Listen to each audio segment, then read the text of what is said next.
From Hollywood, it's time now for Edmond O'Brien as Johnny Dollar. This is Bruce Hardwick, Mr. Dollar. Do you remember me? I think I do. You're with the Corinthian Life and Liability, aren't you? That's right. We have some work for you if you aren't busy. I'm not. Shoot. Good. Our New York office got a call from the police this morning. They had investigated some trouble on the east side and found one of our policies at the scene and wanted to find out what the company knew about the man it covered, which was very little. Well, what kind of trouble was it? Nobody seems to know. All the signs of murder, I understand, but no body. Will you go down and see what you can make of it?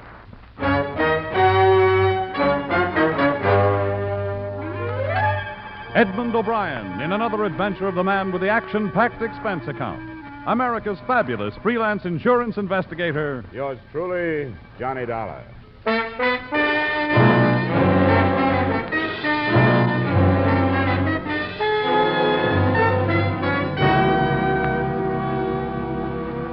Expense account submitted by Special Investigator Johnny Dollar to Home Office, Corinthian Life and Liability Insurance Company, Hartford, Connecticut. The following is an accounting of expenditures during my investigation of the Richard Splain matter. Expense account item 1, $35 trip from Hartford to the scene of the crime. A part of Manhattan where the citizens have been conditioned to sleeping through screams, gunshot, and even the odors. I was met by a homicide sergeant, and the tenement flat he took me to lived up to its first description. It did bear all the signs of murder, except a body. Well, it must have taken a long time to accomplish all this. The place rented in the name of Richard Splain. Yeah. What's the address on his insurance policy? The number on 2nd Avenue. How does the report read on this so far, Sergeant? You can see everything we saw. From the amount of busted furniture, a violent struggle. From the amount and placement of blood stains, a sustained beating of someone there by the radiator. Nobody heard it? Nobody cared if they did hear it. We've asked questions, but the people won't admit anything. They don't want to get involved. The landlady phoned us after she saw the door open and looked in. Any bloodstains out in the corridor? Haven't found any. You seen enough? Yeah, I guess so. What's this? Part of some wrecked ship models. Seem to be Splain's hobby, collecting them. Yeah, there's not much we can do. We put this flat under lock and key. We can hold it that way for a while and wait for him to come back, but that's about all. Until we have some concrete evidence. Like a body? That would help. Are you going to wait for us or follow it up yourself? Oh, I've got that address on 2nd. That's his wife, isn't it? And beneficiary in the policy. Well, you can't do much with her until she makes a missing persons report or something, and she hasn't. Yeah. Well, I get anything from her, I'll let you know.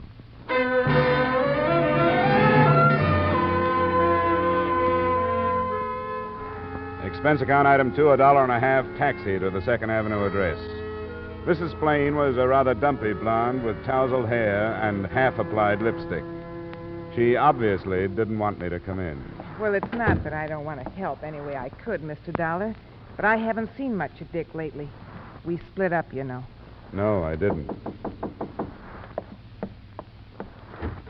Who came in here, Clara? Oh, it's something about Dick. Dick.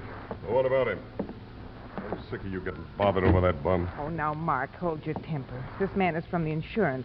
Mr. Dollar, this is Mr. Bond. How are you? Okay.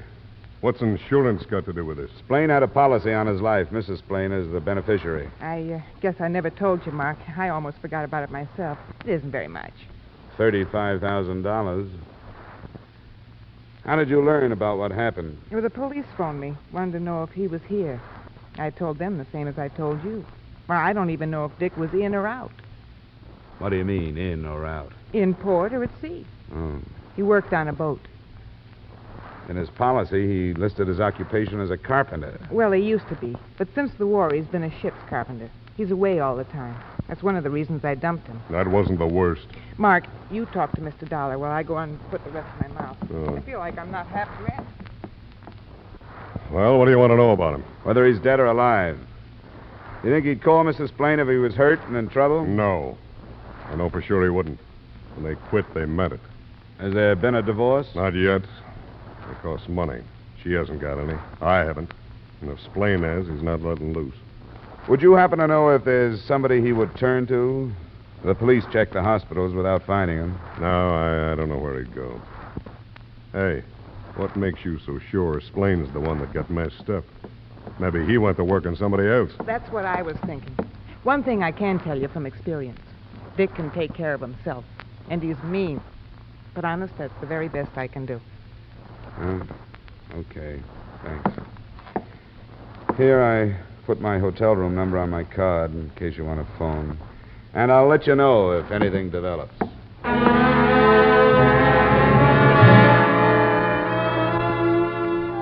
Expense account item 3, $1.50 to Splain's flat. I decided that it would be easier to learn there the name of his last ship. And with that, I hoped to find someone who was closer to him than his wife. Sergeant Burns was no longer there, but a lie or two got a passkey from the landlady, and I went in. The top drawer of a battered bureau produced not only what I was looking for, but more. The name of the ship was the Tangier, and an envelope that contained a seaman's papers also contained a small address book with enough names and addresses to keep at least one investigator happy. I started to jot them down, but got no more than halfway through.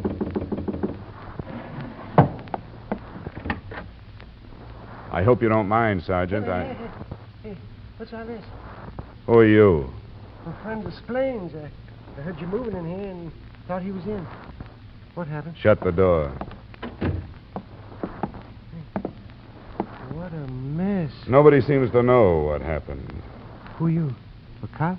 Private type. Is Splain dead? Who'd want to kill him? I don't know. I was only asking. All that blood and everything busted up. Look, I don't want to get mixed up in it. I just knew him like in the bar sometime. Wait a minute. Come on, what's the idea? Shorty, I want you to tell me about Dick Splain. No, stay off me. I don't know much about him. You knew enough to walk through his door before anyone answered it. Well, sure, I do that sometimes. I come to talk to him sometimes when he's in from a trip. I can't go to them places. He tells me about them. I'd like to hear about Tangier and them places. And he shows me them ship models he makes. Do you know any of the people he does? Well, all I know is where he's been. He never stays in more than a week. He eats at Sweeney's sometimes. That's just across the street. I can't help you, mister. Let me go. What's your name? It don't make no difference what my name is. I don't want to get mixed up in something I don't know anything about. Come on, now, please give me a break, will you? Okay. Hey, what are you reaching for? My wallet. Will $10 pay for your time? Sure will. Thank you. You're a good guy. I'm sorry I can't help you more.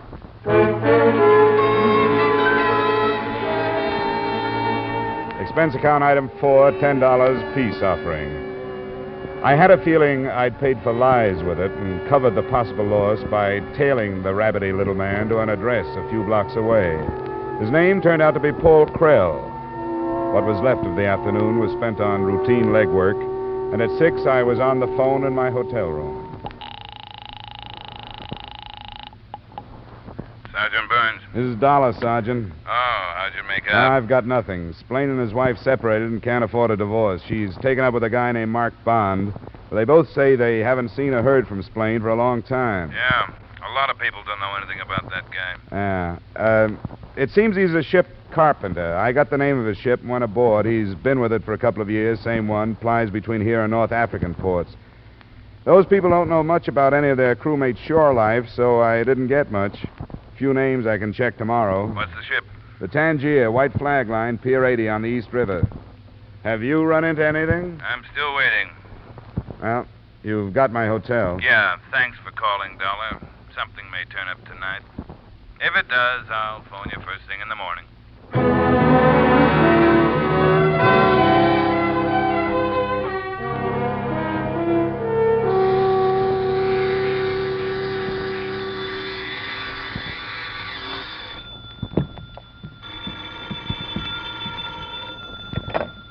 Johnny Dollar.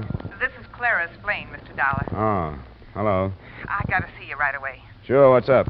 They arrested Mark. You know, you met him. Yeah. They found your husband? Yeah, last night. I've been down to the morgue already this morning to identify him. Yeah. Where are you now? I'm right downstairs from you in the lobby. All right, Clara, come on up.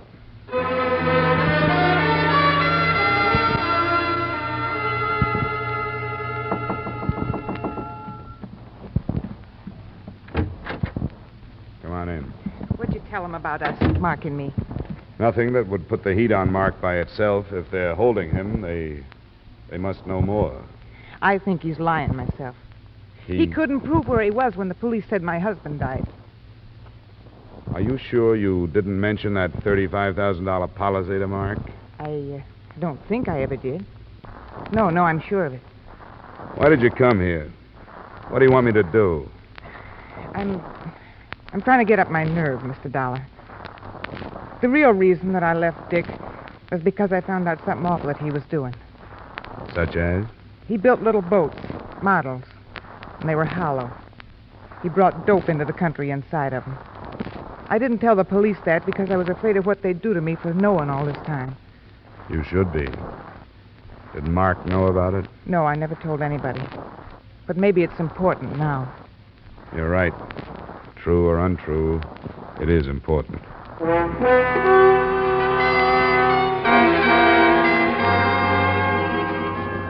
On the way back to the Splain flat, I lined up the things that bore out her story. 1, the remains of the ship models in his wrecked room. 2, the possibility that Paul Krell may have been a narcotics buyer. And 3, the address book that could have contained a list of customers. But I didn't have a chance to do any more probing when I got there. The place was under police investigation. That's far enough, mister. Nobody goes inside. Sergeant Burns up there? What of it? Well, I've been working with him on this. My name is Dollar, insurance investigator. All right. Pick you up. Thanks. What's all the activity?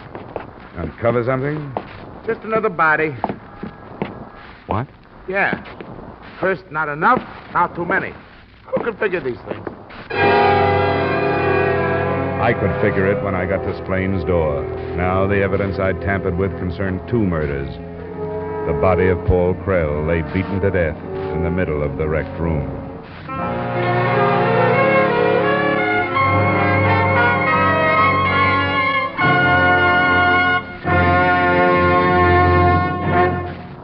In just a moment, we'll return to the second act of yours truly, Johnny Dollar, starring Edmond O'Brien. But first, how's for trying to sing it again tonight? $5,000 in cold, hard cash and $10,000 in fine prizes are waiting for the CBS listener who can solve the Phantom Voice mystery. Dan Seymour will be on hand with those coast-to-coast phone calls again. Alan Dale, Eugenie Baird, Bob Howard, and the Riddlers will be making the music. And remember, there's many a fine prize for solving the tuneful riddle songs that lead to the Phantom Voice mystery. It's an hour of fun and music to entertain you and perhaps pay off every Saturday night on most of these same CBS stations. Here's Sing It Again tonight, won't you? And now with our star, Edmond O'Brien, we return you to the second act of yours truly, Johnny Dollar.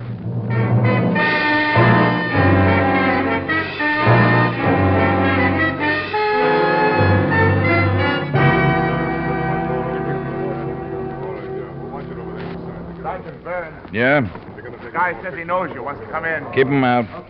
Oh, Dollar. How does this happen you're showing up here? I got tired waiting for your call. You were going to phone this morning if anything broke. Oh, I was, huh? What kind of cooperation is this? I gave you everything I got yesterday. Almost, huh? The landlady tells me you came back here yesterday. You know, it's things like that that lose licenses for guys like you. Climb down, Sergeant. You gave me the nod to go ahead without waiting for the police. Not to mess around with evidence. I'm on the verge of putting you away 48 hours for questioning. Don't talk me into it if you don't want to go. Stay out of my hair. Okay, Sergeant. I guess we've put our cards on the table. What'd you come back here for yesterday? To get the name of Splain's ship. I figured it would be easier to get it here than by making the rounds of the hiring halls. I told you what I got out of it, a few names. Come here. We sure checked his fingerprints. There's only one change when we came back here to find this body. The top drawer of the bureau was standing open. This envelope was torn with this stuff dumped on the top. Did you do this? No. Hey, don't touch that. Keep your hands where they belong. We're dusting that stuff for prints. Sorry. I guess I'd better get out of here, Sergeant, before you and I lock horns. You're beginning to make sense, Dollar. I thought I was, too, at least hoped so. The notebook from which I'd copied the list of names and addresses wasn't among the other articles dumped on the bureau top. But Sergeant Burns' threat to hold me for 48 hours made it easy to keep my mouth shut about it and about my having met Krell.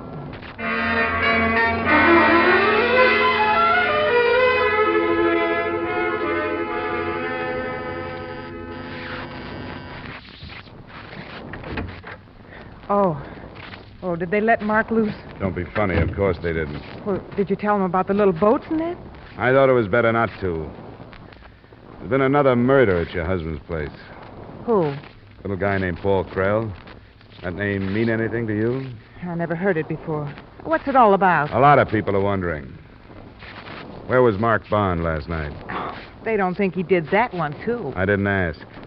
But I know how their minds work. They'll accuse Mark of going back to cover tracks. Where was he? He was right here with me. Any witnesses to prove that? There's me. I know he was here, don't I? Under $35,000 circumstances, that's hardly enough. How do I know this narcotics tale of yours is true? I don't get it. Why would I admit it if it wasn't true? It's liable to get me in a lot of trouble, isn't it? It could throw up a whale of a smokescreen for Mark, too. All right, I'll show you something. I got one hid in the closet. It's in here someplace. Yeah, here. This one he called a frigate. First, you have to set it on something. Yeah, then you twist this thing, a mast, I think. Yeah, this part opens up. Let me see that. Ah, that's pretty. Dick was always good with his hands. This is the only thing of his I got. Well, maybe a chemist can prove whether or not it carried narcotics. I can't. But assuming that was the case, who did he sell to? I don't know. I didn't want that kind of money, and the minute I found out one night, I told him to get out and never mention it again. That's too bad. If he was cutting in on a combination, that might account for his death. But if he was playing ball with them, it's something else. Which brings us right back to your boy, Mark. Have you thought of that? I know he didn't do it.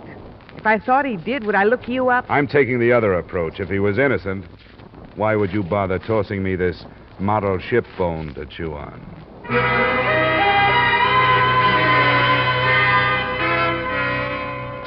Expense account, item 5, $25, blanket item covering transportation for the rest of the day. At the address of Paul Krell, I learned what I believed to be the truth. That his association with Splain was no more than a friendly one. From the list of names I'd copied, I picked Jerome Kentner, who had the closest address, an apartment about $250 a month away from the park. Yes? Mr. Jerome Kentner? Yes. I'd like to talk to you about a man named Richard Splain. What about... I don't know any... I've given myself away, haven't I? Yes, I'm afraid so, Mr. Kentner. But you don't have to be afraid of me. I'm not a policeman. Oh, I suppose you want to come in. I think I'd better. Right. What is it? Splain is dead. He was murdered night before last. Oh. That's bad, isn't it? How did you find out about me? There's a list of names in his rooms. Yours was one of them. You bought narcotics from him? Ship models. I collect them. Don't you see them there in the case? Yeah, I noticed. Who are you and what do you want? Private investigator. I want to find out who killed Splain. I didn't. Why would I do that? I don't know. When did you last see him? Well, it wasn't the night before last. I don't think I have to answer all these I don't questions. want to blackmail you into answering them, but I will if I have to. It was last week sometime. Tuesday, I think. How well did you know him? I met him, that's all. Met him through a friend of mine. What's this friend's name? Go ahead and blackmail. I'm not talking anymore. Huh? Suit yourself. I'll leave my phone number in case you change your mind.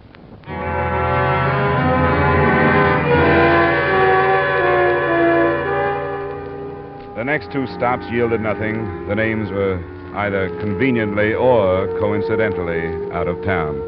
The next, Miss Francine Wells, an address on 82nd Street.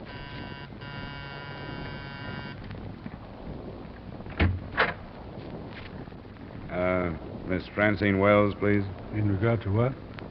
Well, I'd rather tell her if you don't mind. I'm afraid I'll have to insist. Are you a salesman? No, I'm not a salesman. It's Miss Wells in... Young man, you'll have to tell me who you are. Someone for me, Dad? I was expecting Fred, remember? Yes, I remember, and this gentleman is not Fred. Oh? Good afternoon. Hello. I'd like to talk to you if I could, Miss Wells.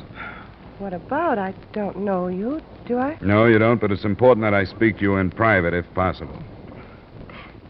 Dad, be a good guy and go in the other room for a minute. And leave you alone with this stranger? I will not. Come on, it's probably something about work. Oh, if it is, why must it be so private? I'll tell you later. And if I need help, I'll scream. No, if it is that private, keep it low. He'll be listening. What's it all about? Richard Splain. Who? Richard Splain. Who did you ask for here? I mean, there's been a mistake. You must have come to the wrong place. If your name is Francine Wells, I haven't. It was that name and address I found in this flat. How on earth would my name and address get into the apartment of a man I never heard of? Unless we have mutual friends or something. Well, maybe you do. Your name was only one of a dozen or more.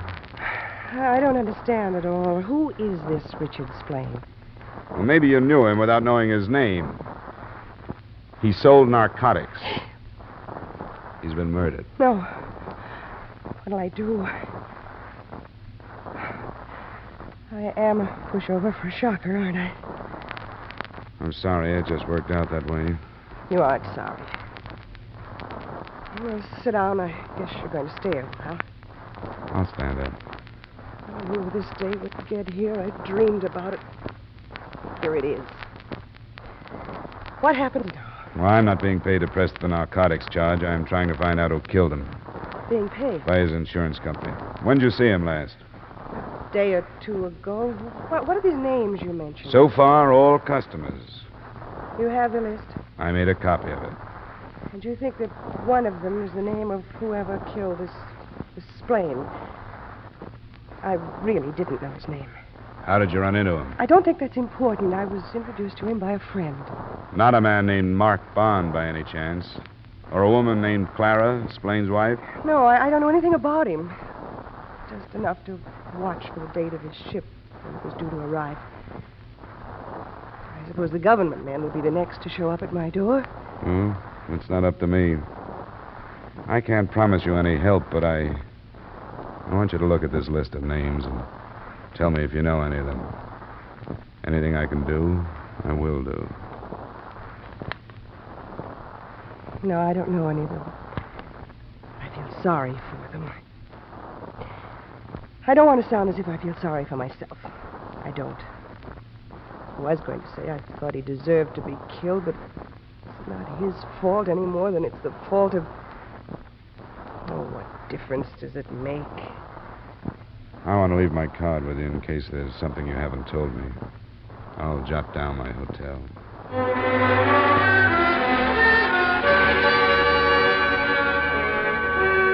Most of the others I got to were pretty much the same. Mixtures of fear, desperation, sometimes defiance, and usually fatalism by the end of it. I arbitrarily set the name J.L. Tucker as the last for that day. He lived in a cold water spread close to Greenwich Village, and he was different. Doesn't make any difference who knows it. I've been through these things before, so you're wasting your time. You asked me how I got in touch with Splain? I knew his wife, that's how. She was shilling for him before they got tired. Go ask her. Here's her address.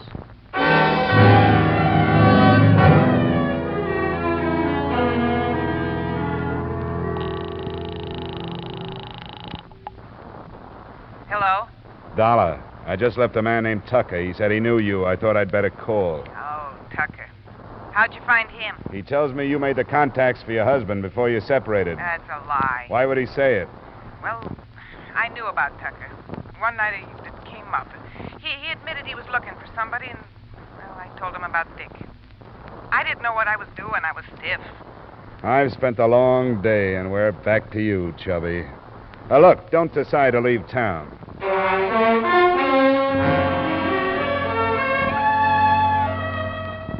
Expense account item 6, $4 dinner at my hotel. Item 7, same amount, a few brandies at the bar. I had the idea I'd spend a lot of energy for nothing until the elevator dropped me at my floor, and I turned the corner toward my room. It's all right.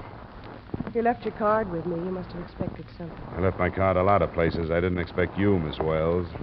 You don't seem to have had any other takes. Come on in. Well? You said if there was anything else I wanted to tell you. Yeah? Well, there is. It goes a long way back. I don't know how these things happen to some people and not others. I was no angel, but I was all right. Come on. Come on, sit down over here. I've always told myself that some people get bitten by rattlesnakes and others don't. But it's not the same. It was in school, after a party. Neither one of us had any sense. He got it from somebody. Who was this? In Pennsylvania. His name was Phil. I don't know. I came home, never saw him again. But that was the start of it. It was only 2 years ago. I knew it would end. Kept wondering how. Now it has ended. What are you trying to tell me? I killed Richard Splain. That's what I'm trying to tell you. Why? Because I went to him without any money, and he laughed at me. I don't know what happened to me. I picked up something and started to hit him. I hit him. Why didn't you tell me this before? Because I thought I could go through with it. But I can't. If it happened this time, I don't want to go on anymore. I went to him without any money, and I picked up the first thing I touched and started to beat him. What was that? I don't even remember. An andiron? Yes, I think that's what it was. And Paul Krell, you killed him too? Yes. I don't know. Yes, I did. I must have. And I don't care. I don't care. Well, that was a good try, but it won't work. This wasn't a woman's killing, no matter how desperate she was. You want me to go? Or do you want to stay here? Please, I did it. I did it. Isn't that enough? Haven't I done enough? Yeah? Yeah, I'm afraid you have.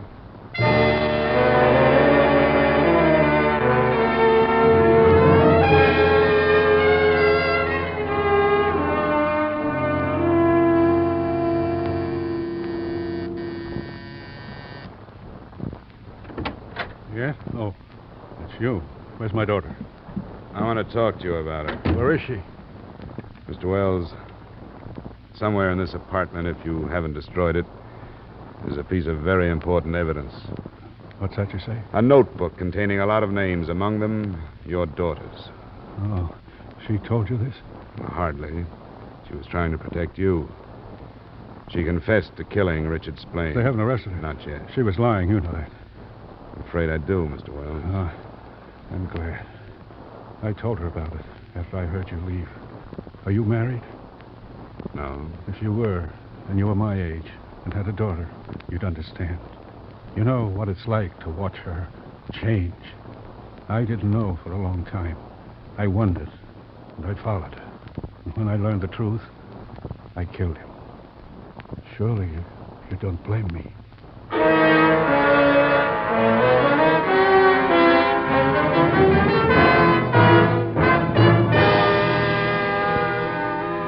I turned Wells over to the police, not Sergeant Burns, and heard him explain his second killing, that of Paul Krell, who had arrived as Wells was looking for any trace his daughter might have left at Splain's. Remarks? Don't question the policy payoff to Clara Splain, in spite of the fact that she hardly deserves it. Expense account item 7, same as item 1. Expense account total, $375. Yours truly, Johnny Dollar.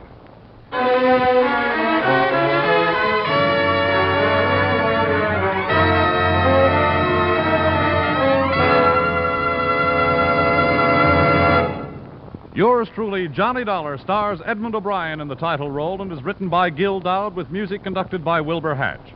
Edmond O'Brien may soon be seen in the Paramount Pictures production Warpath.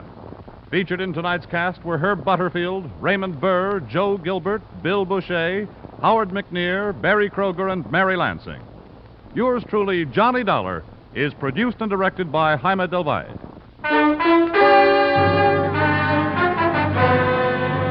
This is Bob Stevenson inviting you to join us next week at this time when we'll again bring you Edmond O'Brien as... Yours truly, Johnny Dollar.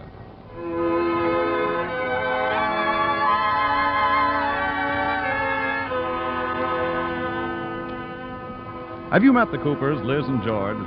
They're the young married couple who keep things humming and keep you laughing in that hilarious domestic comedy, My Favorite Husband, broadcast every Saturday night over most of these same CBS stations. So tune in every Saturday night to My Favorite Husband. And now stay tuned for Vaughn Monroe's Caravan, which follows immediately over most of these same Columbia stations. This is CBS, the Star's address, the Columbia Broadcasting System.